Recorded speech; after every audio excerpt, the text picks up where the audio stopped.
kwa hekima.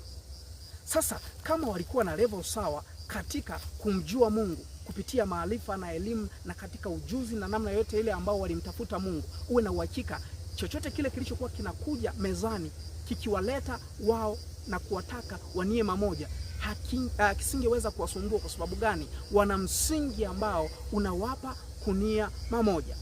Kwa hiyo hata ilipofika zamu ya wao kutupa kwenye tanuru la moto haikuwasumbua, na nikuhakikishie uwe na uhakika kwamba hata kama wangeandaa matanuru matatu tofauti tofauti na kila mmoja wakampeleka kwenye tanuru la kwake, bado kila mmoja, kwa sababu ametokea kwenye msingi wa kumjua Mungu kwanza, ndipo akania. Hakuongea au hakupatana na wenzake wawili ndipo akania. Alimjua kwanza Mungu ambao ulikuwa ni msingi wa nia ya kwake. Kwa ile mind ambayo ilikuwa ndani yake, kwenye tafsiri nyingine, imetengenezwa na msingi wa neno la Mungu. Kwa tuwe na uhakika hata kama yangetengenezwa matanuru tofauti tofauti, bado wangeendelea kusimama katika nia ile ile. Lakini kama wangekuwa wametofautiana viwango vya kumwelewa Mungu, uwe na uhakika kuna mahali ambapo pengine Shadrach angekubali, alafu Meshach na Abednego wakasubiria kwanza Shadrach atupe kwanza kwenye tanuru, alafu Meshach akamsemesha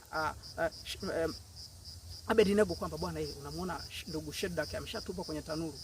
Sasa hii huenda hiki kitu tulikuwa tunadhania ni cha mzaha, imeshakuwa ni serious. Hebu tumuulize tu mfalme utaratibu wa kuabudu sanamu ukoje, ili kiwezekana tuondokane na hii adhama. Lakini kilichokuwa kimefungwa ndani ya mioyo ya kwao lilikuwa ni patano ambalo limetoka katika nia moja. Ile nia nyuma yake ilikuwa imejengwa na msingi wa elimu ya ufalme wa mbinguni, ambayo hata mwanzoni iliwasaidia wao kukataa chakula cha mfalme.